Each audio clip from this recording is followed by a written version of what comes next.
கிறிஸ்துவுக்குள் பிரியமானவர்களே, இந்த நாளுக்கான தினசரி தியான வசனம் மத்தேயு எழுதின சுவிசேஷம் 14வது அதிகாரம் 1வது வசனம். மத்தேயு 14:1, மேத்யூ 14:1. அக்காலத்தில் காற்பங்கு தேசாதிபதியாகிய ஏரோது இயேசுவின் கீர்த்தியை கேள்விப்பட்டு, அதாவது இங்கே சொல்லப்படக்கூடிய ஏரோது யார் அப்படின்னு சொன்னால், ஹேரோட் த கிரேட் என்று சொல்லக்கூடிய பெரிய ஏரோதுனுடைய ஒரு பையன். இவர் பேர் என்ன? ஏரோது அந்திப்பா. இவர் யாரு? கலிலேயா பகுதியை ஆளக்கூடிய ஒருத்தர். ஆனால் இவருக்கு முன்னாடி என்ன பட்டம் சொல்லுது? காற்பங்கு தேசாதிபதி. அதாவது ஏரோதுக்கு பின்பாக அவர் ஆண்டு கொண்டிருந்த பகுதி 4ஆக பிரிக்கப்படுகிறது. அதில் ஒரு பகுதியை ஆளக்கூடியவர், அதாவது கலிலேயா பகுதியில் ஆளக்கூடியவராக யார் இருக்காரு? ஏரோது அந்திப்பா இருக்கிறார். இந்த ஏரோது அந்திப்பா கலிலேயா மற்றும் பெரேயா ஆகிய இடங்களை ஆளக்கூடியவர். அதனால தான் நீங்கள் ஆங்கிலத்தில் பார்த்தீங்கன்னா டெட்ராக்குன்னு இருக்கும். இங்கே தமிழில் காற்பங்கு தேசாதிபதி, அதாவது 4 பங்கில் ஒரு பங்கு உள்ளவர்னு. இப்போ என்ன ஆகுது? இவர் ஆட்சி செய்யக்கூடிய அதிகாரம் உள்ள ஒருத்தர், பொலிட்டிக்கல் பவர் என்று சொல்லக்கூடியதான். இவர் யாரை பற்றி கேள்விப்படுறாரு? இயேசு கிறிஸ்துவின் கீர்த்தியை கேள்விப்பட்டு. அதாவது இங்கே இவர் ரோமாபுரி பேரரசால் ராஜாவாக அப்பாயின்ட் பண்ணப்பட்டு அவர் இங்கே பார்த்து கொண்டிருக்கிறாரு.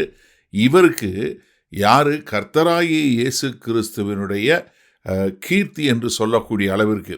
ஏன்னா இந்த காலகட்டத்துக்கு வரும்போது, அக்காலத்தில்னு சொல்லும்போது, கர்த்தராகிய இயேசு கிறிஸ்து என்ன பண்ணுறாரு? எண்ணிலடங்காத அற்புதங்கள் அதிசயங்கள் செய்கிறாரு. அதே சமயத்தில் ஒரு அதிகாரமுடையவராய் போதிக்கக்கூடியவராய் இருக்கிறார். அது மாத்திரமல்ல, தனக்கு கீழே சீஷர்களை தெரிந்து கொண்டு அவர்களை அப்போஸ்தலராக்கி அவங்களை அனுப்பிச்சு இதை அவர் அவருடைய போதனையை மற்ற மக்களுக்கு சொல்லக்கூடியதான்.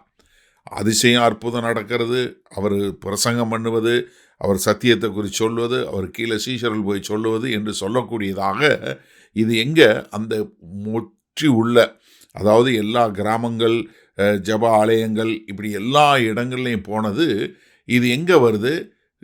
ஏரோது ராஜாவுக்கு, அதாவது அந்த ஆட்சி செய்யக்கூடிய ராஜாவுக்கு வருது. அதாவது அப்போ என்னென்னா, ஒரு பொலிட்டிக்கல் பவர் யாரை பற்றி கேள்விப்படுறாரு?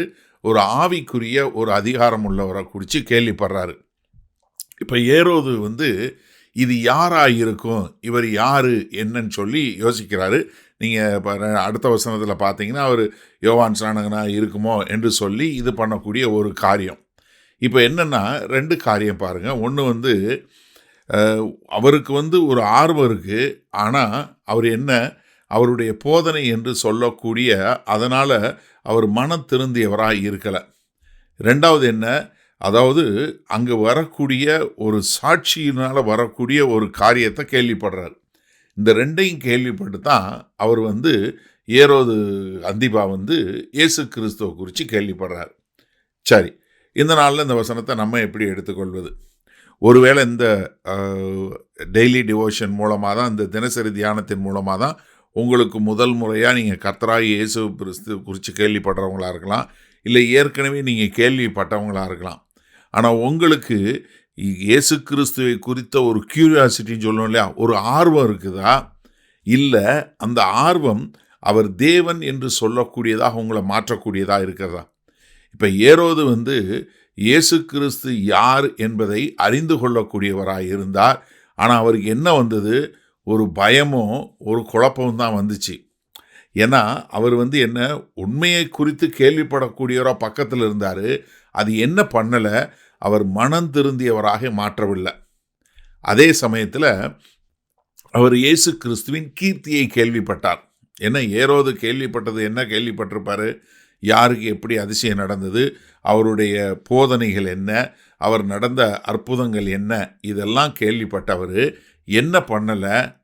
அந்த சாட்சியை கேட்டவர் அவர் என்ன பண்ணலை? அந்த சாட்சியை கேட்டு அவர் மனம் திரும்பி அந்த சாட்சியின் மூலமாய் கர்த்தராகிய இயேசு கிறிஸ்துவை அறிந்து கொள்ளக்கூடியவராக இல்லாமல் அவருடைய இருதயம் இன்னும் கடினப்பட்டதாக மாறினது. சரி, அப்போ நீங்கள் யோசிங்க, இன்னைக்கு ஏரோது அந்திப்பா போல நீங்கள் இயேசு கிறிஸ்துவை குறித்து அறிந்து கொள்ளணும், இல்லை இயேசு கிறிஸ்துவை கேட்டு ஆச்சரியப்படக்கூடிய மக்களாக இருக்கிறீங்களா? இல்லை அவருடைய போதனையை கேட்டு அவருக்கு விசுவாசத்தோடு அவரை ஏற்றுக்கொள்ளக்கூடிய மக்களாக இருக்கிறீங்களா? இப்போ நீங்கள் யோசிச்சு பாருங்கள், ஒரு சத்தியத்தை கேட்கும் அது என்ன பண்ணுது? நமக்கு சவால் விடுகிறது.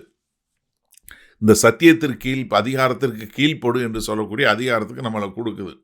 அதே மாதிரி இப்போ இயேசு கிறிஸ்துவனுடைய சாட்சியை குறித்து கேள்விப்படும்போது அது உங்களை மாற்றக்கூடியதாக இருக்கிறதா?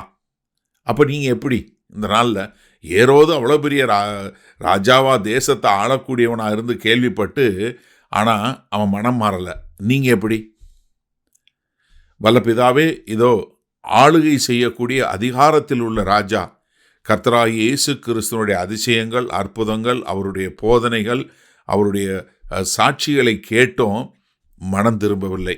ஆனால் இன்றைக்கு இந்த செய்தியை கேட்டுக்கொண்டிருக்கிற ஒவ்வொருவரும் கேட்டு மனம் திரும்பி உமக்கென்று வாழக்கூடிய மக்களாய், உம்மேல் விசுவாசம் வைத்து வாழக்கூடிய மக்களாய் வாழ எங்கள் தேவன் கிருபை பாராட்ட வேண்டுமாய் இயேசு கிறிஸ்துவின் மூலம் ஜெபிக்கிறோம் வல்ல பிதாவே, ஆமேன். கர்த்தர் உங்களை ஆசீர்வதிப்பாராக. நாம் இன்று மாலை மண்ணால் சந்திப்போம்.